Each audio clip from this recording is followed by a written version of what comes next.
নমস্কার, বিকেল 5টায় 5টার 5 মিনিটে নিয়ে আমি অতনু রয়েছি আপনার সঙ্গে। প্রথমেই যে খবরের অভিযোগ রাখবো তা হলো বিজেপি বিধায়ককে ধাক্কা দেওয়ার অভিযোগ। ঘটনাটা কোথায়?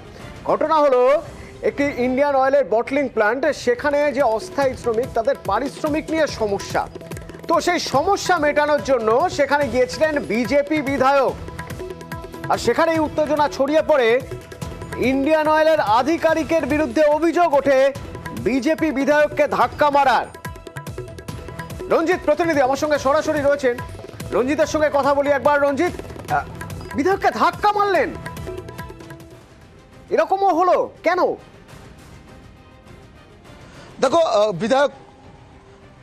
দেখো কল্যাণীর বিজেপি বিধায়ক অম্বিকা রায়, তিনি যেটা দাবি যে কল্যাণীতে যে ইন্ডিয়ান অয়েলের যে বটলিং প্ল্যান্ট রয়েছে সেখানে তিনি অভিযোগ পাচ্ছিলেন দীর্ঘদিন ধরে যে যারা শ্রমিক, যারা অস্থায়ী শ্রমিক, তারা কাজ করছে, তাদের যে সঠিক পারিশ্রমিক, যারা যে ন্যায্য পারিশ্রমিক, সেই ন্যায্য পারিশ্রমিক দিচ্ছে না কর্তৃপক্ষ। এই দাবি নিয়ে এবং এই অভিযোগ পেয়ে তিনি আজ কথা বলতে গিয়েছিলেন ইন্ডিয়ান অয়েল প্ল্যান্টে। তার যেটা অভিযোগ, সেই সময় দীর্ঘক্ষণ অপেক্ষা করার পরেও তার সাথে ঠিক করে কথা বলেনি, বা যাদের সাথে কথা বলছেন আধিকারিকদের সাথে, তারা সদুত্তর দিতে পারেননি এই ঘটনা নিয়ে। যে পারিশ্রমিক নিয়ে তাই যে প্রশ্ন তুলছিলেন তার নিয়ে সদুত্তর দিতে পারেনি ইন্ডিয়ান কর্তৃপক্ষ।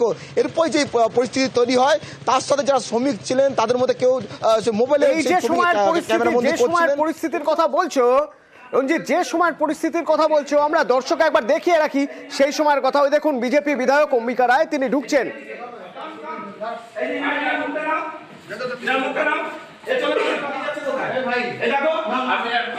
আপনি ভিডিও নিতে না, আপনি এক্সপ্লয়টেশন করছে।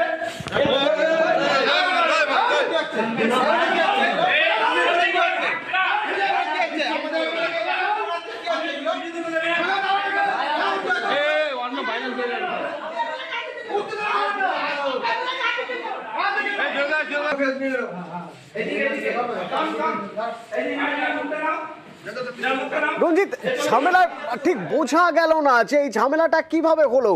মানে উনি ধাক্কা মারলেন বা ধাক্কা মারতে গেলেন, মানে কিভাবে হলো এই বিষয়টা?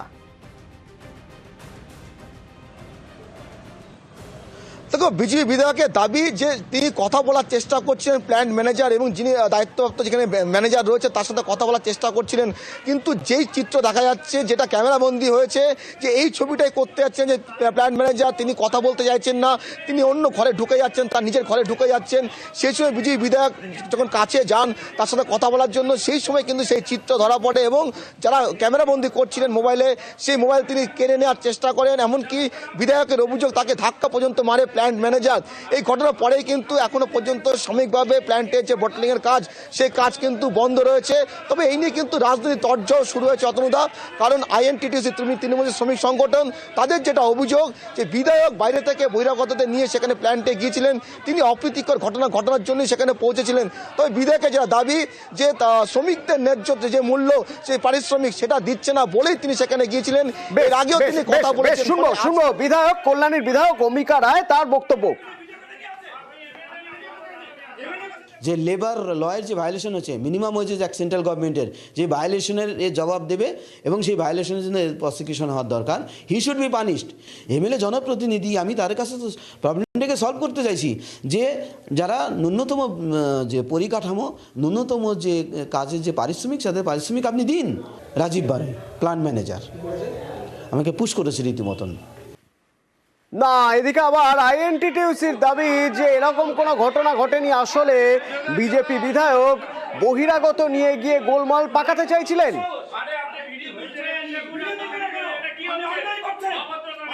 অপ্রীতিকর ঘটনা ঘটানোর জন্যেই অম্বিকা রায় ওখানে উপস্থিত হয়েছিলেন। ইন্ডিয়ান অয়েল প্ল্যান্টের ভেতরে আমি দায়িত্ব নিয়ে বলছি, বিএমএসের কোনো ইউনিয়ন নেই, বিজেপির কোনো লোক নেই। আজকে অম্বিকা রায় যেটা করেছে আমি তীব্র ধিক্কার জানাচ্ছি, প্রতিবাদ করছি, এবং এর ফলে শ্রমিক অসন্তোষ ছড়িয়েছে। শ্রমিকরা প্ল্যান্ট বন্ধ করেছে, আউটসাইডার গিয়ে এই ঘটনা ঘটিয়েছে। অবিলম্বে দোষীদের শাস্তি হোক।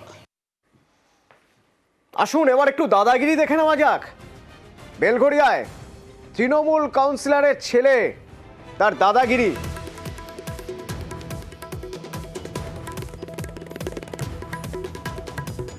বিজেপি কর্মীদের মারধর করার অভিযোগ, থানায় অভিযোগ দায়ের হয়েছে।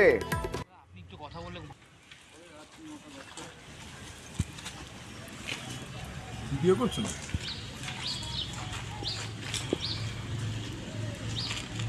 বাইরে কর, দোকানটা ছোট করে বলে দিন ভিতরে যা কথাবার্তা দাদা আপনি একটু কথা বললে ভালো হয় মানে যেটা বলছেন। সুবীর আমার সঙ্গে রয়েছেন প্রতিনিধি। সুবীর, কেমন সে দাদাগিরি, কি করলেন তৃণমূল কাউন্সিলরের ছেলে যার জন্য অভিযোগ দায়ের হয়ে গেল?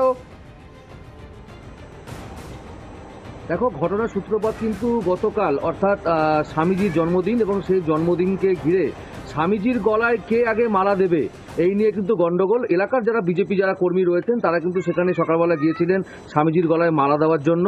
সেই সময় যেটা অভিযোগ যে তৃণমূল কাউন্সিলর, অর্থাৎ 32 নম্বর ওয়ার্ড কামারহাটি পৌরসভার নন্দননগর এলাকার সেখানকার তৃণমূল কাউন্সিলর কানু দাস, তার ছেলে সৈকত দাস, সে তার দলবল কমিটি নিয়ে ওখানে ছিল, এবং তারা প্রত্যেকে বলে যে এটা আমাদের বিবেকানন্দ, এখানে মালা আমরা দেব, জন্মদিন পালন আমরা করব। সেই সময় কিন্তু সেখান থেকে বিজেপি কর্মীদের তারা কিন্তু হুমকি দিয়ে সেখান থেকে তাড়িয়ে দেয়।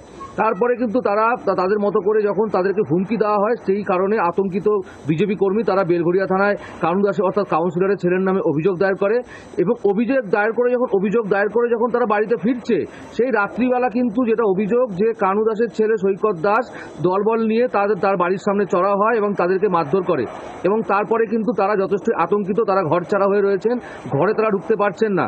আমরা কাউন্সিলরের সাথে যোগাযোগ করার চেষ্টা করেছিলাম, তিনি অসুস্থ, এবং তার ছেলের সাথে যোগাযোগ করেছিলাম, তার ছেলের ফোনে সুইচ অফ, এবং এই ঘটনায় কিন্তু একটি অডিও যেই ফোনে হুমকি দিয়েছে এই কাউন্সিলরের ছেলে, সে কিন্তু পরিষ্কার প্রাণনাশের হুমকি দিচ্ছে, এবং তিনি বলছেন যে আমি খেলবো এবং খেলা হবে, এই একটা কিন্তু হুমকি তিনি দিচ্ছেন।